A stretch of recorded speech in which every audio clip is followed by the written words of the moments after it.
যার ঘরে কুরবানির 3 দিন, এই 3 দিনের ভিতরে যার ঘরে সাংসারিক দৈনন্দিন প্রয়োজনীয় সবকিছুর পরে ডানিও নাই বামেও নাই দিনাদায় কিচ্ছু নাই, তার কাছে এই 3 দিনের ভিতরে 1,05,000 টাকা বর্তমান নগদ টাকার দামে, বর্তমান নগদ দামে 52.5 ভরি রূপর দাম 2,000 টাকা ভরি হলে 1,05,000 টাকা হয়। কের দোকানের পুঁজি যদি 1,05,000 টাকা থাকে, ওই লোকটার সংসার চলার পরে দোকানটা ঠিক আছে, দোকানের মালের মূল্য আছে 1,05,000, ব্যাংকে ক্যাশ আছে 1,05,000, অথবা তার ঘরে ক্যাশ আছে 1,05,000, এই লোকটার উপরে কুরবানি ওয়াজিব। এই লোকটা যদি কুরবানি এই 3 দিনের মধ্যে না করে, হুজুর আলাইহিস সালাম বলেন, মা ওয়াজাদা সাআতান লিআইয়ুদাহিয়া ওয়া লাম ইউদাহি ফালা ইয়াকরুবান্না মুসাল্লানা। আল্লাহ তাআলা যাকে কুরবানি করার তৌফিক দিয়েছে, সে যদি কুরবানি না করে, যার তৌফিক দেয়া হয়েছে সে যদি কুরবানি না করে, তোর মতো চোর যেন ঈদগায় নামাজ পড়তে আসে না। ভাইও বাদাই মিয়া নামাজ পড়তে টাকা লাগে না, এইজন্য যায় নামাজ এখন বগলের নাস্তি নাস্তি আক্কাতার এসে দাঁড়াইছো, এই কুরবানি করিস সেই কা না, কুরবানি করবো এবার যারা খাবে তারা বাড়ি আসবে না। উনার যে শগুনগুলো গরু খাবে, সে শগুনগুলো বলে এবার ডাকাইতে বাড়ি আসবে না, এই জন্য কুরবানি করবে না। আছে না নাই? আছে আছে। তোমার ঈদগায় জাতি মানা হচ্ছে, গেটি ধরে বেরোই দিবেন যাইতে। আল্লাহ রসুল নিষেধ করেন, রহমতে আলম নবী বলেন, তুই কুরবানি কর, তুই কুরবানি করিস নাই তৌফিক থাকা সত্ত্বে বেরিয়ে জায়গা থেকে ঈদগাহ আসছে কি জন্য? তোর জন্য ঈদগাহ না, কুরবানি করা ওয়াজিব। এই কুরবানির পরিমাণ বললাম তো, মালের পরিমাণ। এখন এদিক খেয়াল করেন, এদিক খেয়াল করেন। ফ্যামিলিতে আব্বা আছে, আব্বা নিজের কামাই নিজে আলাদা রাখে, এখনো ভাগযোগ করে দেয়নি ছেলেদের। 4টে ছেলে আছে স্ট্রং, 4টে ছেলে সাবালেক হওয়ার পরে যার যার শরীয়ত তার কাছে। ফ্যামিলিতে আব্বা মুরব্বী, খেয়াল করেন, আব্বা মুরব্বী আছে, 4টে সাবালেক ছেলে আছে। আব্বা একা নামাজ পড়লি তো বাকি 4 জনের পড়া লাগবে না। কতক্ষণ? আপনি স্বামী পুরুষ নামাজ পড়েন, আপনার স্ত্রী তো নামাজ না পড়লে হবে? হবে হবে। বড় 3টে মাইয়া আছে দামড়া বিশ্ববিদ্যালয়ে পড়ে, ওরা তো নামাজ না পড়লে হবে? তাহলে সাবালেক হওয়ার পরে যার যার শরীয়ত তার, তাই তো? নামাজও যেমন তার, রোজাও তার, যাকাতও তার, হজও তার, কুরবানিও তার। কাজেই আব্বার টাকা আব্বার কাছে আছে, আব্বা ধনী মানুষ। বড় ছেলেটা মোটা চাকরি করে, সেও তার কাছে 1,05,000 আছে। মাইজেটা চাকরি করে, তারও 1,05,000 আছে। সাইজেটা ব্যবসা করে, তারও 1,05,000 আছে। বউটা আলাদা পুঁজি জোগাড় করছে, ছেলেটা টাকা দিতে মারে 1,05,000 টাকার মালিক বানায় তুই দিছে। এই সব কয়জনের উপরে কুরবানি ওয়াজিব। বাড়িতে গোস্ত খাওয়ার জন্য মুরব্বিতে যাই 8-টা কিনে এনে জবই দিয়ে সবাই খাওয়াই দিছ, শুধু মুরব্বির যে আদায় হবে, বাকি ছেলেদের পক্ষ থেকে আদায় হবে না। যার যার মাল আছে তার উপরে ওয়াজিব। এই কুরবানি প্রত্যেকের উপরে ওয়াজিব। এটা একবার দিলে হবে না, প্রত্যেক বছর দিতে হবে, প্রত্যেক বছরই ওয়াজিব, প্রত্যেক বছরে মালের উপরে প্রত্যেকবার ওয়াজিব। কথা কি বোঝা গেছে? এবার কুরবানি করছেন যে কয়জনে মিলে, তার ভিতরে 7 জনের ভিতরে 6 জনের টাকা হালাল, একজনে শুধু সুদিয়া সমিতিতে, সুদিয়া সংস্থায় চাকরি করে, সুদের প্রতিষ্ঠানে। সুদের প্রতিষ্ঠানের নাম কইলাম না, কি সুদের প্রতিষ্ঠান সবাই জানেন। যেই প্রতিষ্ঠানে সুদিয়া কারবার লেনদেন হয়, ওই প্রতিষ্ঠানে চাকরি করে, সে জায়গার নিয়মিত ডিউটি করে, সে জায়গার থেকে বেতন পাইছে, ওই বেতনের টাকা দিয়ে জেনুইন ডিউটি করে, ডিউটিতে ফাঁকি দেয় না। ওনার মনের বিশ্বাস যে আমি তো ডিউটিতে ফাঁকি দিই না, কাজে আমার চাকরি হালাল, আমার বেতন হালাল। কিন্তু তোমার প্রতিষ্ঠানটা সুদের প্রতিষ্ঠান, ওই সুদের প্রতিষ্ঠানে যে চাকরি করে বেতন পাইয়া এই 7 ভাগের 1 ভাগই হয়েছে, এর কারণে বাকি 6 ভাগের কুরবানিও বাতিল। আর যে ডাইরেক্ট সুদ খায়, সে তো আছেই আর এক জায়গা। যে ঘুষখোর, ঘুষের টাকা দিছে, আপনাদের অজান্তে যদি এমন করে সুদ করার ঘুষখোর ঢুকে পড়ে যে আপনারা 6 ভাগিতে জানেন না, তাহলে আপনাদের কুরবানিটা আপনাদের কাছে নেকি পাবে, কিন্তু মুহূর্ত হিসেবে কুরবানি বাতিল হয়ে গেছে ওর একার কারণে। এখন কিয়ামতের ময়দানে যাইয়া ওর অন্য নেকি থেকে আপনাদের 6 জনের কুরবানির নেকি আল্লাহ তাআলা দিয়ে দেবে, আর আপনাদের কুরবানি নষ্ট হওয়ার গুনাহ সব ওর গাড়ি যাইয়া। এজন্য খুব হিসাব নিকাশ করে কুরবানি। আপনার বড় গরু দেওয়ার দরকার নাই, আপনি ছোট গরু দেন, তবুও ঘুষখোর সুদখোর কে আছে, কার টাকার প্রতি সন্দেহ আছে, এই সন্দেহ থাকা ওলাদেরকে আপনি ভাগে নিয়েন না। আপনি দরকার একটা ছাগল দেন, তাও ভালো। এদিক খেয়াল করেন, আরেকটা ছোট্ট মশালা কয়ে দেই, কথা কি বোঝা গেছে? আপনি সারা বছর ধরে ভ্যান চালাইয়া রিক্সা চালাইয়া কোনো মতে সংসার চালাইছেন, ডানি বামে কিচ্ছু নাই, দিনাও নাই 1 টাকাও, ডানিও নাই 1 টাকাও, আপনার পর কুরবানি ওয়াজিব না।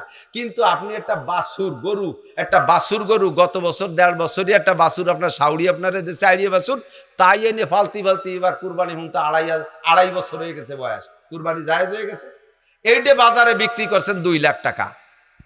আর কোনো পয়সা করি নাই, সাউরির দিয়া বাছুর কুরবানির দিন, কুরবানির আগে হাটে বিক্রি করছেন 2 লাখ টাকা। এখন আপনি ধনী হয়ে গেছেন, আপনি 1,05,000 টাকায় ধনী হয়ে গেছেন, সেখানে আইডিটা বেচছেন 2 লাখ টাকা, সাউরি আপনার কাছে এই টাকা নেবে না, 2 লাখ টাকার মালিক হয়ে গেছেন। এই 3 দিন আপনার কাছে এই টাকা আছে, ওর থেকে আপনার কুরবানি দেওয়া অধিক হয়ে গেছে, আল্লাহ আপনার ধনী বানাই দিছে। একটা বাছুর বেশি কয়টা টাকা হয়েছে, তার দিকে হুজুর হয়ে বদনজর না, নেক নজর। যদি চাই আড়িয়েই যদি কুরবানি দেয় তাহলে থাকলো কি?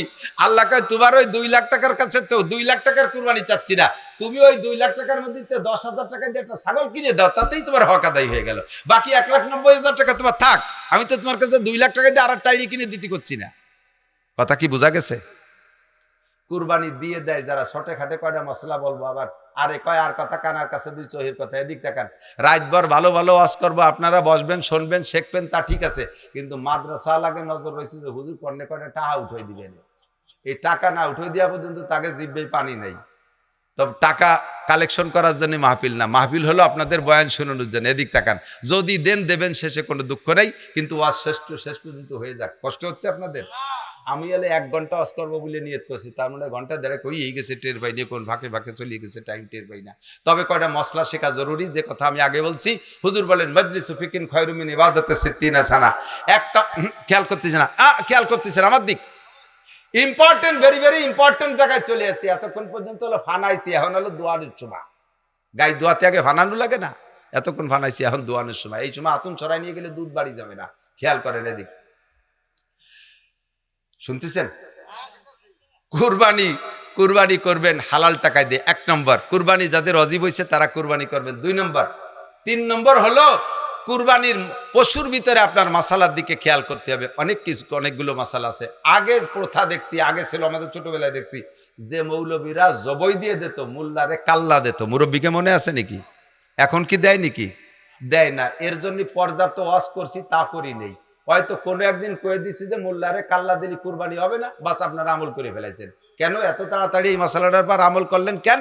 এটা আমল করাতে আপনাদের নিজস্ব লাভ আছে, কাল্লা বাড়ি থাকতেছে।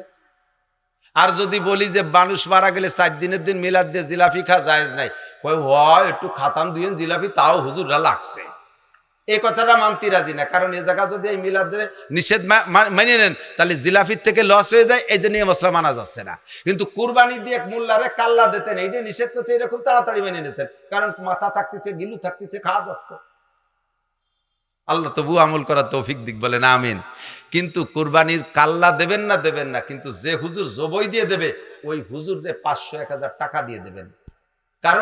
কারণ আপনার কুরবানি আপনাকে দেয়াই দায়িত্ব, কিন্তু আপনি দোয়া কালাম নিয়ম কানুন সব জানেন না। এত বড় ঝুঁকি নিয়ে 2.5-3 লাখ টাকা দামের গরুরে জবই দিতে ভালোই শক্তি লাগে, আরো অনেক সময় ঝুঁকি হয়ে যায়, জাকি মেরে যদি উঠে যায়, তাহলে ওই গরু একবার উঠতে পারলি পারা ধরছে যারা, তাকে দাবড়ায় না। সুরা কোন মৌলবীরাতে ওর একটা শেষটা দেখি, ও গরু আর ফেরে না, যদি নাগালে পায় মোল্লারে কাল্লা খায় ছাড়িয়ে দেবে গরুটি। এত বড় ঝুঁকি নিয়ে যে মৌলবী আপনার গরুটারে জবই করে দিল, 3 লাখ টাকা দামের গরুটা হালাল করে দিল, সে কিছু পারিশ্রমিক পাবে না? এই পারিশ্রমিক তাকে টাকা দিয়ে দেবেন। 7 বাগিতে কুরবানি করবেন, টাকা দিয়ে 7 বাগিতে 3.5 লাখ টাকা দিয়ে গরু কিনছেন 50,000 টাকা করে দিয়ে, আর 700টা টাকা কি জোটে না? 100টা করে টাকা দিলি মৌলবীরে, 700 টাকা দিলি, আগামী বছর হুজুর তালাশ করা লাগবে না, সুরা দাঁড়াইনি আপনার দূরে দাঁড়ায় থাকবে, কাকা আপনাকে এটা আগে মারিয়ে দিয়ে যাই। আর এই ভয়সা করি দেন না বিদায় হুজুরকে, হুজুর আমারটা জবাই দিয়ে যান, আমারটা আসরের আগে দিলে হবে না কাকা, কারণ টাকা পয়সা দেন না, তাকে তো দেবে কে? এই যে খেয়াল করবেন, হ্যাঁ মিয়া, এই টাকা হালাল, যেটা হালাল সেটার পক্ষে আমি খুব শক্ত করে বলবো। 2 নম্বর একটা মশালা এর আগে রয়ে গেছে, সেটা আরো 1 নম্বর। গরুর হাটে থেকে গরু কিনবেন, হাসিল ফাঁকি দিয়ে চলে আসেন যারা, তাদের কুরবানি ক্ষতিগ্রস্ত। হাটের মধ্যে দাম দর ঠিক করে 1-1.5 টাকার জন্য 3 লাখ টাকা দিয়ে গরু কিনে 1-1.5 টাকা দেওয়ার ভয় থেকে বাড়ি দিয়ে লেনদেন করবো, তুই গরু নিয়ে চলে যা, জিজ্ঞেস করবি না দাম দর হচ্ছে না, ব্যস্ত না, এই কয়ে বাড়ি নিয়ে সে এনে লেনদেন করেন। এই যে হাসিল ফাঁকি দিয়েছেন, কবিরা গুনাহ করছেন, হাটের হক নষ্ট করছেন। এই হক নষ্টের কারণে কুরবানি নষ্ট হয়ে যাবে। কথা কি বোঝা গেছে? এই কাজগুলো হয় কি হয় না? এই মশালাগুলো জানা দরকার আছে না নাই? এত টাকার কুরবানি নষ্ট করে ফেলতেছেন সামান্য কিছুর কারণে। 2 নম্বর 3 নম্বর মশলা খেয়াল করেন, যারা সুলাকুটা করবে এদের পারিশ্রমিক ওই গোশতের থেকে 1 টুকরাও দেয়া যাবে না। এরা চলছে করছে, ওকে আধা কেজি বেশি দিয়ে দে, 1 কেজি বেশি দিয়ে দে, কুরবানি বাতিল।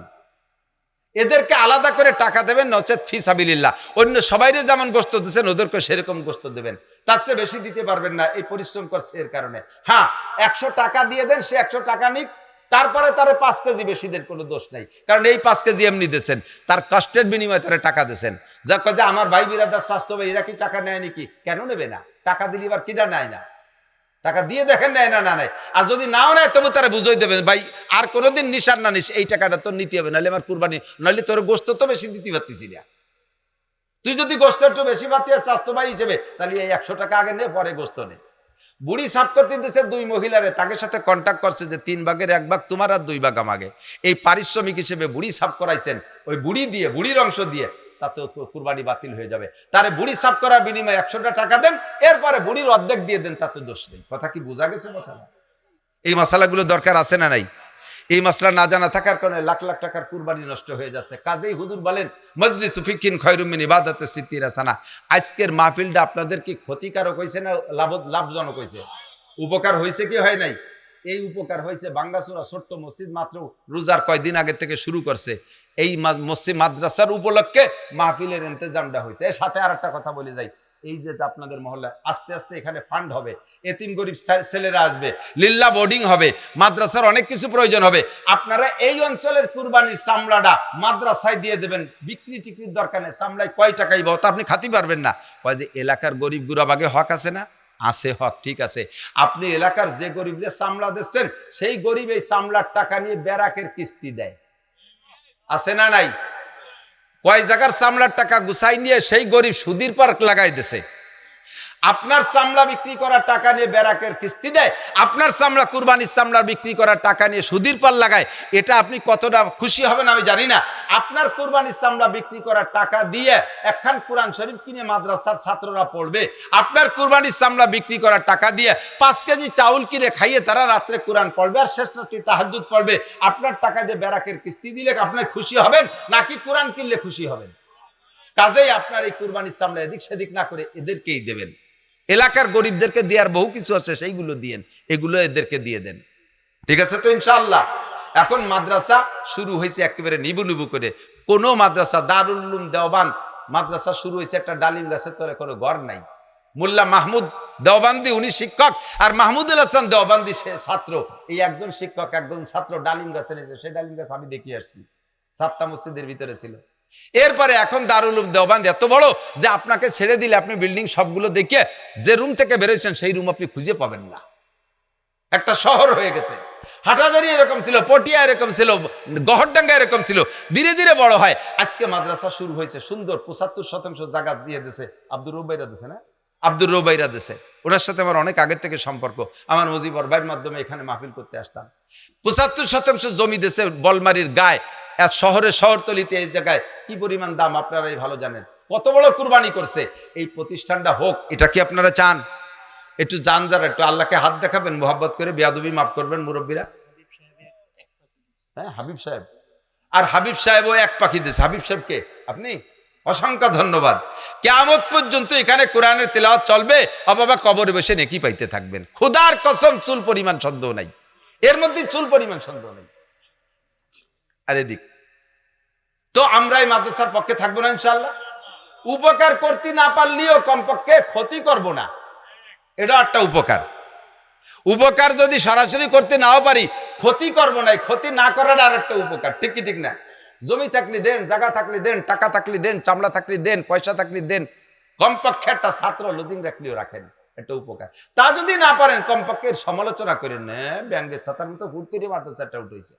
আরে বেটা, ব্যাঙ্গের ছাতার মতো সবগুলোই ওঠে, পরে আস্তে আস্তে তা বট গাছে পরিণত হয়। ঠিক কিনা?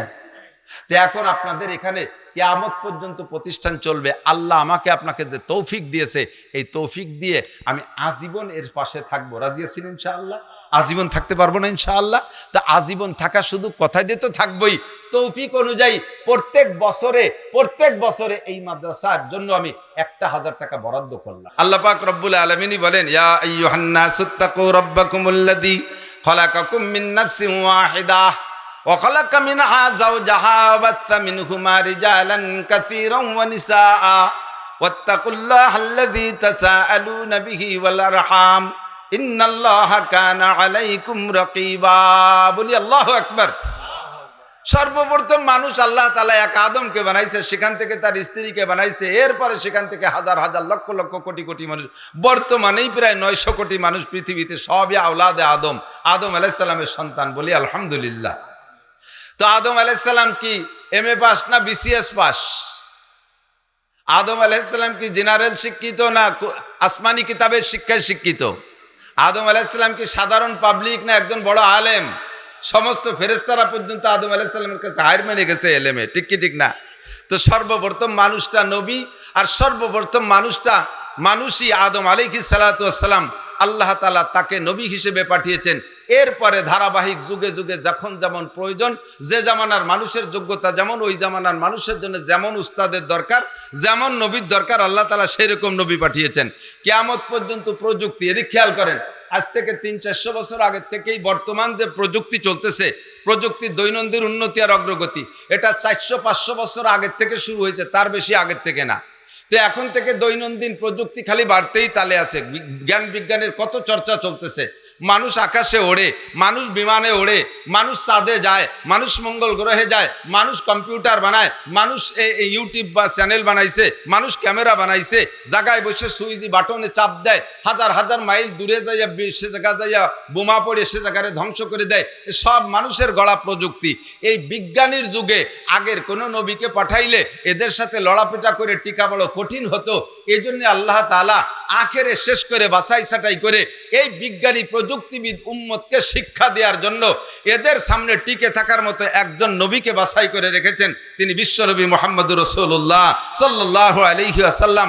সারা পৃথিবীর সমস্ত বিজ্ঞানী যদি আমার নবীর সামনে আসে, আমার নবীকে একটা অক্ষর শিক্ষা দিতে পারবে না। সমস্ত বিজ্ঞানীদেরকে আমার নবী বছরের পর বছর শিক্ষা দিতে পারবে, ঠিক কি ঠিক না? এজন্য হুজুর বলেন, বুইস্তু মুআল্লিমা ওলামা বুইস্তু মুতাআল্লিমা। আমাকে আল্লাহ তাআলা উস্তাদ হিসেবে পাঠিয়েছেন, আমাকে আল্লাহ ছাত্র হিসেবে পাঠায় নাই।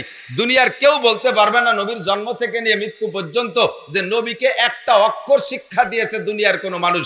একজন মানুষও পৃথিবীতে সেই কালে ছিল না। আমার নবী কাহার কোনো মানুষের থেকে একটা অক্ষর শেখে নাই।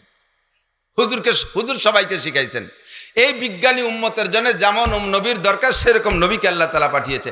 তবে একটা কথা হলো, আদম থেকে নিয়ে আখেরি নবী মুহাম্মদুর রাসূলুল্লাহ সাল্লাল্লাহু আলাইহি ওয়াসাল্লাম পর্যন্ত যত নবী রাসূল চলে গেছে, সব নবীদেরকে আল্লাহ তাআলা কঠিন থেকে কঠিন পরীক্ষার সম্মুখীন করেছে। আসাদুন নাসে বালান, হুজুর বলেন, নিজেই বলেন, আসাদুন নাসে বালান আল আম্বিয়া। সবচাইতে বেশি পরীক্ষা, বালা মানে মুসিবত, বালা মানে পরীক্ষা, আল্লাহর পক্ষ থেকে বিপদ আপদ দিয়া পরীক্ষা নিয়েছেন সবচাইতে বেশি আল্লাহ তাআলা নবী রাসূলদেরকে। যে সব পরীক্ষার একটা পরীক্ষা যদি আমাকে আপনাকে দেওয়া হইতো, আমরা অনায়াসে ফেল করে বসতাম। শারীরিক রোগের পরীক্ষা, শারীরিক রোগের অসুস্থতার পরীক্ষা, সবচাইতে বেশি বড় পরীক্ষা হযরত আইয়ুব আলাইহিস সালাতু ওয়াস সালামকে দিয়েছে। একটানা 13 বছর গায়ের গোশত মাংস কিচ্ছু ছিল না। কোথাও যখন পড়ে থাকতেন, শুয়ে থাকতেন, মনে হতো যেন একটা পোকার স্তূপ। শুধুমাত্র জিহ্বাটা বাদে, চোখের মণিটা বাদে আর কোনো কোথাও মাংস ছিল না। উনার স্ত্রী উনাকে খানা খাওয়াইতেন, মুখের মধ্যে খানা দিলে চলে, গোশত ছিল না, এদিক দিয়ে বেরোয় যেত। যার কারণে ওনার স্ত্রী হযরত রহিমা আলাইহিস সালাতু ওয়াস সালাম, হযরত ইউসুফ আলাইহিস সালাতু ওয়াস সালামের পুতনি কয় তো আমাকে দিক, ছেলের মেয়েরে কি কয়? পুতনি কয় না? হযরত ইউসুফ আলাইহিস সালাতু ওয়াস সালামের পুতনি রহিমা আলাইহিস সালাম, আইয়ুব আলাইহিস সালামের স্ত্রী, উনি খাদ্য সংগ্রহ করে খাবারকে চটকাইয়া, ঝাল খাবার দিতে সহ্য হতো না। মুখের সব জায়গাতে পোকা, শুধু জিহ্বাটা ভালো আছে জিকির করার জন্য, কিছু মুখে দিলে এদিক দিয়ে বেরোয় যায়। যার কারণে রহিমা তার জিহ্বাটাকে নিজের জিহ্বাটাকে চামচ বানাইয়া, নিজের জিহ্বাটাকে কোষ করে চামচ বানাইয়া ওর মধ্যে এই হালুয়া খাবার রেখে হযরত আইয়ুব আলাইহিস সালাতু ওয়াস সালামের মুখ ভরা থকবক করে পোকা, ওই পোকার ভিতর দিয়ে স্বামীর মুখের ভিতরে জিহ্বাটা হলকুম পর্যন্ত ঢুকাই দিয়ে সুরসুর করে ছাড়তেন, আর আইয়ুব আলাইহিস সালাম গিলে খাইতেন। 13 বছর এভাবে কাটার পরে একদিন এরকম এভাবেই পরিবেশন করেন খানা। একদিন মুখের মধ্যে জিহ্বা ঢুকাই দিয়েছে, মুখের দুই পাশ থেকে 2টা পোকায় হযরত রহিমার জিহ্বায় কামড় দিয়েছে। 2 পোকার কামড়ে রহিমা অজ্ঞান হয়ে গেছে, বেহুশ হয়ে গেছে। কিছুক্ষণ পরে হুশ আইসা হযরত রহিমা আইয়ুব আলাইহিস সালামকে বলতেছে, ইয়া নবী আল্লাহ আইয়ুব উদউ ইলাল্লাহি আইয়াবরাকাল্লাহ।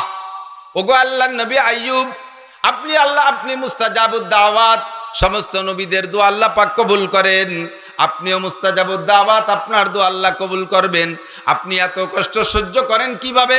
আজ 13টা বছর লক্ষ লক্ষ পোকায় আপনার গায়ের রক্ত মাংস খুশে খেয়ে ফেলছে, খুলে খেয়ে ফেলছে, এত কামড় আপনি কি করে সহ্য করেন? আমি 2টা পোকার কামড় সহ্য করতে না পেরে অজ্ঞান বেহুশ হয়ে গেছি। আপনি আল্লাহ পাকের কাছে দোয়া করেন, আল্লাহ পাক আপনাকে সুস্থ করে দেবে। হযরত আইয়ুব আলাইহিস সালাম বলেন, রহিমা, আমি আল্লাহ পাকের কাছে কথা বলতে লজ্জা পাই। তুমি যদি বিরক্ত বোধ করো যে আমার এই পোকার বাসা থেকে সহ্য হয় না, তোমার ঘৃণা লাগে, তুমিও চলে যেতে পারো। তুমি বাদে আমার আরো 3টে স্ত্রী ছিল, একে রাত্রে 4টে স্ত্রী, 3টে স্ত্রী 3 বিছানা থেকে হারিয়ে গেল, গায়েব হয়ে গেল, আর তাদেরকে পাইলাম না। তুমিও যদি ও রাত্রে আমার কাছে না থাকতে, হয়তো তুমিও গায়েব হয়ে যেতে। এই যুদ্ধ, এই জিহাদ আমাকে একাকেই করতে হতো। তোমার যদি বিরক্ত লাগে, কষ্ট লাগে, চলে যেতে পারো। আমি আল্লাহ পাকের কাছে আমার সুস্থতার দোয়া করতে পারবো না। কেন? সুস্থতার দোয়া করা কি অন্যায়? কয় অন্যায় না, রোগ ও আল্লাহর নিয়ামত, সুস্থতা আল্লাহর নিয়ামত, সুস্থতা আল্লাহর নিয়ামত, রোগ ও আল্লাহর নিয়ামত। মোমেনকে যদি আল্লাহ পাক রোগ দেয়, রোগের মাধ্যমে আল্লাহ পাক মোমেনের গুনাহ মাফ কইরা দেয়। কাজেই রোগও একটা নিয়ামত, তবে সুস্থতা নিয়ামত, 2টেই নিয়ামত। কিন্তু আমি আল্লাহর পাকের কাছে এত তাড়াতাড়ি বলতে পারবো না। আমি জীবনে ইচ্ছাকৃতভাবে কোনো গুনাহ করি নাই। কোন নবী রাসূল গুনাহ করে না। নবীরা মুনাজ্জাম, নবীরা মুবাররাহ, নবীরা বেগুনাহ মাসুম। আমাকে দিয়ে আল্লাহ তাআলা কখনো গুনাহ করার সুযোগ দেন নাই। কোন কারণে আমার গায়ে পোকা দিল আমি জানি না। আমি 70 বছর সুস্থ ছিলাম, ধনে জনে ভরপুর ছিলাম, স্বাস্থ্য চেহারা সুন্দর ছিল, মান সম্মানে দামি ছিলাম, আমি আঞ্চলিকভাবে রাজাও ছিলাম, একজন নবীদের সিরিয়ালের একজন নবীও ছিলাম। সব কিছুর ভিতর দিয়ে মালিক আমাকে 70 বছর ভালো রেখেছে, মাত্র 13টা বছর আমাকে রোগ দিয়েছে। আমি যদি এখনই রব্বুল আলামিনের কাছে শিকায়েত করি, আল্লাহ পাক আমাকে খুঁটা দিয়ে বসতে পারে, ওগো আইয়ুব, তোমারে 70 বছর ধনে জনে সব দিক দিয়ে ভালো রাখলাম, মাত্র 13টা বছর রোগ দিলাম, তুমি এত তাড়াতাড়ি অধৈর্য হয়ে গেলে, তুমি এত তাড়াতাড়ি বিরক্ত বোধ করছো কেন? যদি আল্লাহ পাক বলে ফেলে তাহলে আমার কোনো জবাব থাকবে না। কাজে আমি বলতে পারবো, আল্লাহ আমাকে সুস্থ করে দাও। রব্বুল আলামিন তো আমাকে দেখতেছেন, কমপক্ষে আমার শরীরের উপরে এই রোগ 70 বছর চলতে থাকবে।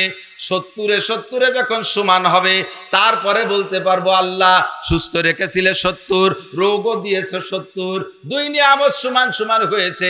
এখন বাকি জিন্দেগি কি আমাকে সুস্থ করে দেওয়া যায়? তার আগে আমি মুখ খুলতে পারবো না। তোমার ভালো না লাগলে তুমি চলে যেতে পারো। রহিমা আলাইহিস সালাম পোকার বাসাটারে বুকের সাথে জড়িয়ে ধরে মাপ চাইতেছে, ওগো আল্লাহর নবী আইয়ুব, আপনি আমার প্রিয় স্বামী, আমি আপনার এই পোকার বাসা দিকে বিরক্ত বোধ করছি না, খেদমতে কষ্ট করছি তাই আমি বিরক্ত বোধ করছি না। আমি আপনার কষ্টের দিকে তাকাইয়া সুস্থতার দোয়া করতে বলেছি। আপনি লক্ষ লক্ষ পোকার কামড় কি করে সন? আমি মাত্র 2টে পোকার কামড়ে বেহুশ হয়ে গেছি, তাই আপনার দিকে তাকাই আপনাকে সুস্থ হওয়ার দোয়া করতে বলছি। হযরত আইয়ুব আলাইহিস সালাম বললেন, আমি তা বলবো না, তবে তোমার ভালো না লাগলে চলে যেতে পারো। রহিমা বললেন, আমাকে তাড়িয়ে দেবেন না, তাহলে আমার কপাল পড়বে, আমি আপনার খেদমতে থাকবো সব সময়। খেয়াল করতেছেন এদিক? আল্লাহু আকবার। এরপরে আরো 5 বছর, কয় বছর আগে? 13। এই 13 মাথায় যে অ্যাক্সিডেন্ট, এই ঘটনা, এরপরে আরো 5 বছর চলে গেছে ওই পোকার বাসা। রহিম এমন করেই খেদমত করেন। 18 বছর চলে যাওয়ার পরে এরপরে আল্লাহ পাক রব্বুল আলামিন হযরত আইয়ুব আলাইহিস সালাতু ওয়াস সালামের পরীক্ষায় পাশ করায় দিয়েছে, উনাকে আল্লাহ তাআলা সম্পূর্ণ পরিবর্তন করে দিয়েছে মুহূর্তের মধ্যে। বলেন সুবহানাল্লাহ। শুনেছেন কি না জানি না, মাগরিবের সময় একটু আগে গেছে রহিমা গ্রাম অঞ্চলে খাবার সংগ্রহ করতে, তো খাবার নিয়ে আজকে আসতে একটু দেরি হয়ে গেছে, মাগরিব একটু অন্ধকার হয়ে গেছে, ঘন হয়ে গেছে, আইসে পারে নাই। এই টাইমে হযরত জিবরিল আলাইহিস সালাতু ওয়াস সালাম আইয়ুব আলাইহিস সালামের কাছে আইসা সালাম দেছে, আসসালামু আলাইকুম ইয়া নবী আল্লাহ আইয়ুব কাইফা হালুক। এ ভাই আমার দিক তাকান, ভাই আইয়ুব আপনি কেমন আছেন? আল্লাহ নবী আইয়ুব জিবরিল আলাইহিস সালাম জিজ্ঞেস করতে, জিবরাইল তো ডেলি আসে আর দেখে আইয়ুব কিরম আছে জানে না, তাই সে জিজ্ঞেস করছে আপনি কেমন আছেন। আমাদের এলাকায় যদি কোনো মানুষ এরকম পীড়িত রোগী থাকে আর আত্মীয় স্বজনরা এসে যদি জিজ্ঞেস করে কাকা কেমন আছেন, তাহলে কি কয়, তুই কি কানা হয়ে গেছিস কিরম আছে দেখিস না, আল্লাহ তো পাইছে আমারে, যত বিপদ আছে সব আমারে দেশে সহে দাও না। আইয়ুব আলাইহিস সালাম তা জবাব না দিয়ে মুখ বন্ধ করে বসে রয়েছে, কোনো নড়াচড়া দেয় না, কথা কয় না। কিছুক্ষণ পরে সালামের উত্তর দিছে, ওয়া আলাইকাস সালাম ইয়া জিবরাইল। মুখে তো মাংস নাই, হাসি দিলে তো মাংসের মাধ্যমে বোঝা যায়, কণ্ঠের ভিতরে শকরের একটা খুশির প্রকাশ। আলহামদুলিল্লাহ, আমি বড় ভালো আছি, বলেন না সুবহানাল্লাহ। এই হালাতে ভালো আছি বলা কত কঠিন। সারাটা গা পোকে বিড়বিড় করে খাচ্ছে, এই সময় কয় আলহামদুলিল্লাহ বড় ভালো আছি। তবে ভাই জিবরাইল, আমি সালামের উত্তর দিতে একটু দেরি করে ফেলাইছি, তুমি কি কষ্ট পাইছো? তাৎক্ষণিক জবাব দেয় না, একটু দেরি করে জবাব দিছে। জিবরাইল কয় হ্যাঁ, আমি মনে মনে সন্দেহ করতেছিলাম আপনি নবী হইয়া কেন সালামের উত্তর দিতে দেরি করলেন। নবী হয়ে যদি সালামের উত্তর দিতে দেরি করেন, উম্মতে তো সালামের উত্তরই দেবে না। হযরত আইয়ুব আলাইহিস সালাম বললেন, ভাই তুমি আমার পর রাগ করো না, আমি সালামের উত্তর দিতে দেরি হওয়ার কারণ হলো তুমি যখন এসে আমাকে সালাম দিয়েছো তখন আমার মুখের ভিতরে আল্লাহর দুইজন মেহমান মুখের ভিতরে মাংস কেটে কেটে খাচ্ছিল। আমি যদি সালামের উত্তর দেই জিহ্বায় নাড়া লাগবে, আর জিহ্বায় যদি নাড়া দেয় তাহলে ওই মেহমান দুইজনের খানা বন্ধ হয়ে যাবে, ডিস্টার্ব হবে। কিয়ামতের ময়দানে যে যদি ওরা অভিযোগ করে আল্লাহ তোমার গায়ে, তোমার আইয়ুবের গায়ের থেকে কত পোকায় খানা খাইলো, কেউ রে কোনোদিন বাধা দিল না, আমাদেরকে যেদিন মেহমান হিসেবে তার গায়ের থেকে গোশত খাইতে পাঠাইলা, জিহ্বা নাড়া দিয়ে আমাদের তৃপ্তি সহকারে খাইতে দেয় নাই, আসুদাপুরে খেতে দেয় না, ডিস্টার্ব করেছে, ওই পোকা দুটা অভিযোগ করলে কি জবাব দেব? এই জন্য আমি মুখ বন্ধ করে রেখেছি। পোকা দুটো খেয়ে যখন থেমে গেছে তারপরে আমি তোমার সালামের উত্তর দিছি, তাই একটু দেরি হইয়া গেছে। এরকম পরীক্ষা আমাকে আপনাকে নিলে পাশ করা সম্ভব? একটু বলেন সম্ভব? আল্লাহু আকবার। হযরত আইয়ুব আলাইহিস সালাতু ওয়াস সালামের এই জবাব শুইনা আরশে আজিমের মালিক আল্লাহ পাক জিবরাইলকে বলতেছেন, জিবরাইল আমার আইয়ুব কি জবাব দিল? জিবরাইল কয়, আল্লাহ এত বড় বিপদের ভিতরে থেকে মানুষে এমন জবাব দিতে পারে এইটা আমার জানা ছিল না। আল্লাহ পাক রব্বুল আলামিনের কাছে জিবরাইল বললেন, আল্লাহ আর তুমি তোমার আইয়ুবরে কার কতকাল কষ্ট দিবা? আল্লাহ কা আজকে পর্যন্ত শেষ, আমার আইয়ুব তার পরীক্ষায় পাশ করেছে, ফেল করে নাই, এক্ষুনি তারে পুরস্কার দিয়ে দাও। কি পুরস্কার দেব? 1 নম্বরে শরীরটা ভালো করে দাও, 2 নম্বরে জান্নাত থেকে 5টা পুরস্কার তাকে নিয়ে দাও। শরীরটা ভালো করার প্রক্রিয়া কি, মেডিসিন কি হবে, চিকিৎসা পদ্ধতি কি? আল্লাহ পাকের হুকুম অনুযায়ী জিবরাইল আইয়ুব আলাইহিস সালামকে বললেন, আপনার পায়ের গোড়ালি দিয়ে মাটিতে একটু আঘাত করেন।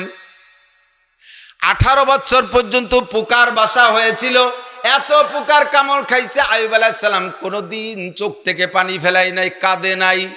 আজকে যখন বলছে ভাই আইয়ুব পায়ের গোড়ালিতে, মাটি তো নরম, এ জায়গা স্বেচ্ছেতে জায়গা, পায়ের গোড়ালিতে মাটিতে একটু আঘাত করেন, এই সময় আইয়ুব আলাইহিস সালাম কাঁদে দিয়েছে।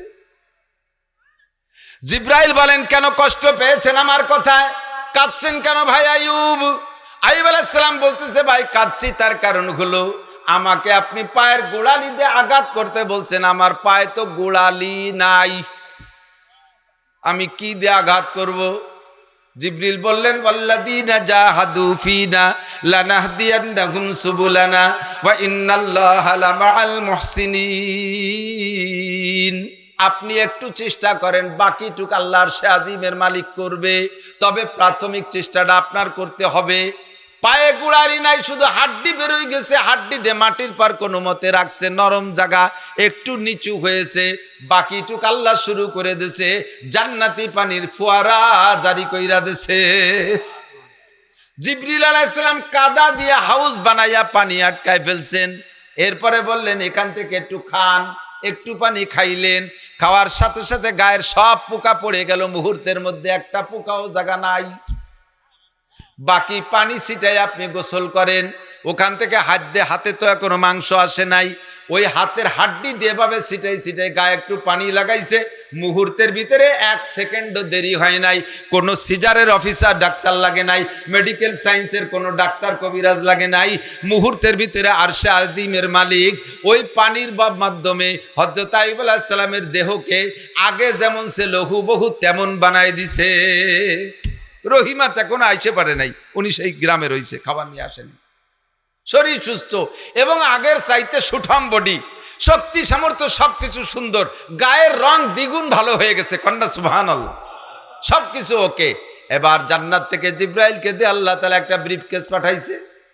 ব্রিফকেসের ভিতরে 1 নম্বরে পায়জামা, 1 নম্বরে পরনে যে কাপড়টা, ওই কাপড়টা তো কাপড় নাই, পোকায় আর পুজে নষ্ট হয়ে গেছে, ওইটা খুলে পাজামা পরেন, পরছে জান্নাতি পাজামা। 2 নম্বরে জান্নাতি জুব্বা, জান্নাত থেকে একটা জামা আনছে, জান্নাতি পোশাক। 3 নম্বরে জান্নাতি টুপি, 4 নম্বরে জান্নাতি পাগড়ি, 5 নম্বরে একখান জায়নামাজ দিছে। ওলামায়ে কেরাম যারা দেখার অভ্যাস আছে তারা তহাবি শরীফ দেখতে পারেন, আরো নিকটের কিতাব আপনি দরসে মিশকাতের ভিতরে আংশিক এর আলোচনা আছে। 5 নম্বরে জান্নাতি একখান জায়নামাজ মকমল। জিবরিল আলাইহিস সালাম ব্রিফকেস খুলে দিয়ে কয় এই যে আপনার আখেরি হাদিয়া জায়নামাজ। তো জায়নামাজ মানেই তো নামাজের জায়গা। পাইলাম যখন জান্নাতি জায়নামাজ, আল্লাহ আমারে এত তাড়াতাড়ি সুস্থ করে দিলেন, কি দিয়ে শুকর আদায় করব? জায়নামাজ কান বিছাইয়া 4 রাকাত নামাজে দাঁড়াই গেছে, শুকরানা নামাজ। আল্লাহর পক্ষ থেকে নিয়ামত পাইলে শুকর আদায় করতে কি দিয়া? বলেন কি দিয়া? মুখে আলহামদুলিল্লাহ বলেন না, মুখে। আর প্র্যাকটিক্যালি ইবাদত হলো নামাজ, নামাজের মাধ্যমে শুকর আদায় করতে। আর আমরা জয় বিজয়ের আনন্দ উল্লাস করি কি দিয়ে? কলা গাছের গলা কাটে গেন্দা ফুলির মালা দিয়ে। কাজে কাজেই তা মাঝে মাঝে হাতের ছুটিয়ে চলে যায়, ঠিক কিনা? কবে কার গেছে তা করতে যাচ্ছি রে, মাঝে মাঝে ছুটিয়ে চলে যায়। আল্লাহ যেন ছুটোই না দেয়, কারণ আমিন। তবে কলা গাছের গলায় আর গেন্দা ফুলির মালা দেব, কতক্ষণ দেবেন? সেম কোয়ালিটি মূর্তি পূজা, কোনো পার্থক্য নাই, শিরকি কবিরা গুনাহ। হযরত আইয়ুব আলাইহিস সালাম এই নিয়ামত পেয়ে শুকর আদায় করণার্থে 4 রাকাত নামাজে দাঁড়ায় গেছে মাগরিবের সময়। মাগরিবের ফরজ নামাজ কয় রাকাত? 4 রাকাত, 3 রাকাত। উনি 4 রাকাতে দাঁড়ায় গেছে। 4 রাকাতে যখন দাঁড়াইছে, খুশিতে পড়তে পড়তে কাঁদতেছে আর নামাজ পড়তেছে, খুশির কান্না কাঁদতেছে আর নামাজ পড়তেছে। পড়তে পড়তে 3 রাকাত পড়ে সালাম ফিরিয়ে দিছে। জিবরিল আলাইহিস সালাম পাশে, উনি লুকমা দিছে, ইয়া আইয়ুব নাওয়াইতালি আরবা ওয়া সাল্লাম তাআলা সালিসা রাকাত। 4 রাকাতের নিয়ত করলেন আমি জানলাম, আর আপনি যদি 3 রাকাত পড়ে সালাম ফিরিয়ে দিতে 4 রাকাত পড়বেন না? আল্লাহ পাক রব্বুল আলামিন জিবরাইলকে লুকমা দিছে, তুমি লুকমা দাও কে? তুমি কি উনার সাথে নামাজে দাঁড়াইছো? আমার আইয়ুবের নামাজ পড়ে, তুমি তো বাইরের লোক, তুমি সালাম, তুমি লুকমা দাও কে? কয় যে আমি তো পাশে দাঁড়ানো দেখতেছি, 4 রাকাতের নিয়ত করে 3 রাকাত পড়ি সালাম ফিরিয়ে দিল, আমি লুকমা দেবো না, তার দেবে কি? তার কেউ নাই, নিয়ত করছে 4 রাকাতে। কয় যে ওই 3 রাকাতই যথেষ্ট, আমার আইয়ুবের আর 4 নম্বর রাকাত পড়া লাগবে না, ওই 3 রাকাতে আমি খুশি হয়ে গেছি। এই 3 রাকাতে এত ভালো লাগছে আমার কাছে, আখেরি নবী মুহাম্মদুর রাসূলুল্লাহ সাল্লাল্লাহু আলাইহি ওয়াসাল্লাম শ্রেষ্ঠ নবী এবং তার উম্মত শ্রেষ্ঠ উম্মত, কুনতুম খায়রা উম্মত, আল্লাহ আমাদেরকে সার্টিফিকেট দিয়েছেন তোমরা শ্রেষ্ঠ নবীর উম্মত, শ্রেষ্ঠ উম্মত। এই আখেরি নবীর উম্মতের জন্য ওই মাগরিবের 3 রাকাতকে ফরজ করে দেওয়া হবে। কিয়ামত পর্যন্ত যত মানুষ এই মাগরিবের 3 রাকাত পড়বে, সম পরিমাণ নেকি হযরত আইয়ুব আলাইহিস সালামের আমলনামায় জমা হতে থাকবে। শুকর আদায় করবে এমন। তো দোস্ত বলতে চাইছি যেটা, এরপরে হযরত রহিমা আসছে, উনি যে নামাজ কালাম পড়িয়া উনি ওখানে বসে বসে তাসবিহ তাহলিলে আছে। এখন জান্নাতি পোশাক, জান্নাতি সবকিছু, ঘিরানটা আলাদা রকম। এতদিন ছিল পচা খুঁয়ে গন্ধ, মানুষ মরা গন্ধ, আর এখন কেমন ঘিরান হতে পারে? এই ঘিরানে এলাকাটা একেবারে মুহুর্মুহু হয়ে গেছে। হযরত রহিমা আলাইহিস সালাম আসছেন, গিরান শুকতে শুকতে কাছে কাছে আসছেন, আইসা ঘরের ভিতরে চোখ দিয়ে উকি মেরে দেখে যে স্বামী নাই। স্বামী, যে স্বামী থুয়ে গেছে সে স্বামী তো নাই। উনি এক নজর দেখে, এক তো নবীর বংশের মেয়ে, আরো নবীর স্ত্রী, উনি এক নজর দেখে যে স্বামী নাই, তখন লজ্জাতে মুখ গিরে পিছনে সরে চলে গেছে, পাইতে ঘুরতেছে আর কাঁদতেছে, আরে আমার স্বামী গেল কোথায়? আমি এখানটা মরা মরির মতো মানুষ রেখে গেলাম, তাকে করে শিয়াল কুত্তে খেয়ে ফেললো, বাঘবাল্লুককে খেয়ে ফেললো, এই বলে উনি কাঁদতেছেন আর ঘুরতেছেন। আর মাঝে মাঝে বলতে, ভাই আপনি আমার ঘরে কে বসা? এটা তো আমার স্বামী আইয়ুব আলাইহিস সালামের ঘর, আমার স্বামীরে কে নিয়ে গেল, কোথায় গেল, আপনি এখানে কেন বসা? হযরত আইয়ুব আলাইহিস সালাম মুস্কি মুস্কি হাসতেছেন, বুঝছে যে রহিমা আমাকে চিনতেছে না। তো বলতেছে যে রহিমা, তোমার নাম রহিমা? জি আমার নাম রহিমা। আমার নাম তো আইয়ুব, তুমি আসো।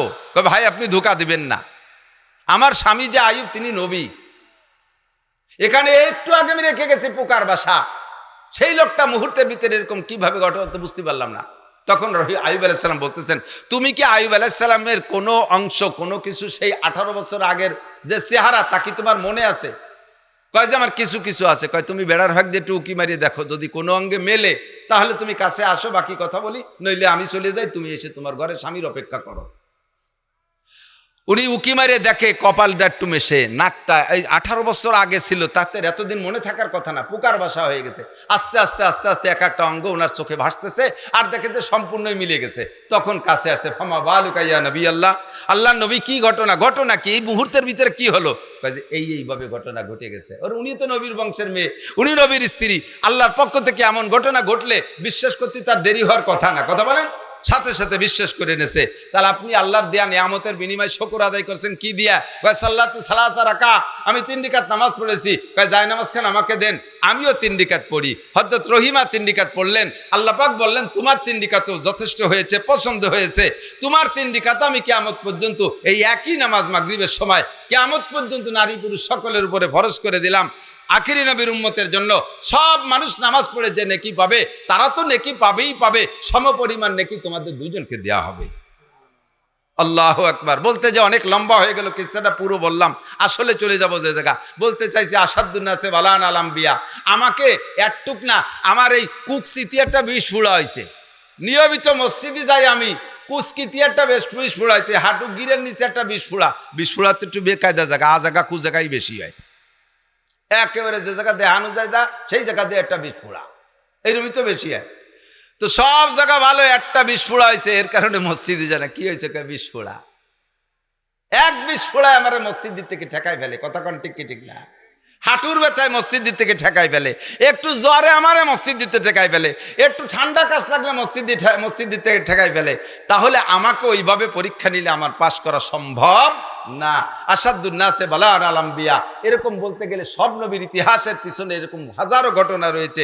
তো সবচাইতে বেশি পরীক্ষা নিয়েছেন যাদেরকে, তন্মধ্যে আমার নবী বাদে, আমার নবী আলাদা, আমার নবী ইস্তেসনা, আমাদের নবী বাদে বাকি সব নবীদের মধ্যে সবচাইতে বেশি পরীক্ষার সম্মুখীন হয়েছে মুসলিম জাতির পিতা ইব্রাহিম খলিলুল্লাহ আলাইহিস সালাতু ওয়াস সালাম। একে একে 30টা পরীক্ষা। কয়টা পরীক্ষা? 30টা পরীক্ষা। সূরা আহজাবের মধ্যে 10টা পরীক্ষার আলোচনা, সূরা তওবার মধ্যে 10টা পরীক্ষার আলোচনা, সূরা মুমিনুনের ভিতরে 10টা পরীক্ষার আলোচনা। এই 30টা পরীক্ষা হযরত ইব্রাহিম আলাইহিস সালামকে নিয়েছে। বাতাস দিও না। 30টা পরীক্ষায় একটা পরীক্ষা ইব্রাহিম আলাইহিস সালাম ফেল করে নাই, এক পরীক্ষা ফেল করে নাই। নবীদের পরীক্ষা সবচাইতে বড়, তারপরে সাহাবায়ে কিরাম, এরপরে তাবেঈন, এরপরে তাবে তাবেঈন, এরপরে আইম্মায়ে মুজতাহিদিন, এরপরে আইম্মায়ে মুহাদ্দিসিন, আইম্মায়ে মুফাসসিরিন, এরপরে ধারাবাহিক উলামায়ে কিরাম, আস্তে আস্তে কিয়ামত পর্যন্ত। ভাই খেয়াল করেন, এদিক তাকান। আপনারা অনেকেই অভিযোগ করতেছেন আল্লাহ কি চোখে দেখে না? পর্যন্ত হজের মৌসুমে যে সময় তোমার হাজি আশেকিনরা মক্কায় তওয়াফ করতেছে, আল্লাহ মক্কার জমিন দিয়ে ঘোরাফেরা করতেছে, সেই সময় আমরা বাংলাদেশে ফাঁকা মাঠের মধ্যে বসে যা পারছি সে সম্পৃক্ত আলোচনা করে তোমার শাহী দরবারে ভিক্ষার দুখানা হাত তুলেছি। আমাদের জীবনের সব গুনাহ তুমি এক্ষুনি মাফ করে দাও। আয় আল্লাহ, অবশ্যই আমাদের সব গুনাহ তুমি মাফ করে দাও। দুনিয়ায় এমন কোনো গুনাহ নাই যা আমরা করি নাই। মাঝে মাঝে তওবা করি, নফস শয়তানের কাছে হেরে যাই। আজকে তুমি শেষবারের মতো ক্ষমা করে দাও, আখেরি বারের মতো ক্ষমা করে দাও। হাজিদেরকে তুমি ক্ষমা করবা, সেই সাথে আমাদেরকেও ক্ষমা করে দাও। আয় আল্লাহ, আমাদের সব টুকি ফাঁকি ইবাদত কবুল করে নাও। টুটাফাটা ইবাদত তুমি ভুলচুক মাফ করে কবুল করে নাও। আয় আল্লাহ আমাদের সকলকে জীবনে হজ মক্কা মদিনা জিয়ারত নসিব করো। আয় আল্লাহ আসন্ন কুরবানি আমাদের সকলকে করার তৌফিক দান করো। ইখলাস ও তাকওয়ার সাথে কুরবানি করার তৌফিক দান করো। আমাদের সকলের কুরবানি ইখলাসের সাথে কবুল করে নাও। এবছর যতটুকু তৌফিক দিয়েছো আল্লাহ আগামীতে আরো বেশি তৌফিক দিও। আয় রাব্বুল আলামিন আমাদের ময় মুরব্বী যারা কবরে চলে গেছে সবাইকে মাফ করে দাও। এলাকার যত মরহুম মুর্দাগান কবরে চলে গেছে সবাইকে মাফ করে দাও। সকলের কবর আযাব মাফ করে দাও।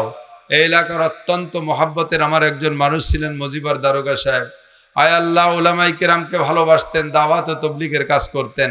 রব্বুল আলামিন তাকে আপনি ক্ষমা করে দেন, তার কবর আযাব মাফ করে দেন। আমার ভাইকে আল্লাহ জান্নাতি করে দেন।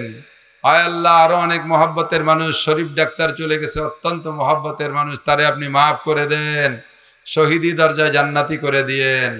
আয় মেহেরবান আল্লাহ, এই আজকে আমরা এখানে যারা আছি আমাদের সবাইকে আপনি সুস্থতার সাথে, ইজ্জতের সাথে, প্রশস্ত হালাল রিজিকের সাথে লম্বা হায়াতে তয়বা দান করেন। আমাদের মধ্যে যারা অসুস্থ সবাইকে সুস্থ করে দেন। সুস্থ সবল অবস্থায় জীবনে একবার হলেও হজ্জাখানায় কাবা মক্কা মদিনা জিয়ারত নসিব করেন। আমরা যারা গিয়েছি আমাদেরকে বারবার যাওয়ার তৌফিক দান করেন। ছোট্ট এই নবপ্রতিষ্ঠিত মাদ্রাসাটা কবুল করে নেন। আয় আল্লাহ মাদ্রাসায় যারা আজীবন সদস্য হলেন, আয় আল্লাহ এদের সবাইকে লম্বা হায়াতে তয়বা দান করেন। এরা যতদিন বেঁচে থাকবে অতদিন আপনার এই মাদ্রাসায় টাকা পাবে। আয় আল্লাহ এদের লম্বা হায়াতের দরখাস্ত করছি। রব্বুল আলামিন সবাইকে সুস্থতার সাথে, ইজ্জতের সাথে, প্রশস্ত হালাল রিজিকের সাথে, হালাল ইনকামের সাথে লম্বা হায়াতে তয়বা দান করেন। আমরা যারা অল্প বেশি 10, 20, 50, 100 টাকা খুচরো টাকা দিয়েছি আমাদেরকে মাদ্রাসার আজীবন সদস্যদের কাতারে নাম লেখায় দেন। বদরি সৈনিকদের সাথে আমাদের সবাইকে জান্নাতি করে দিয়েন।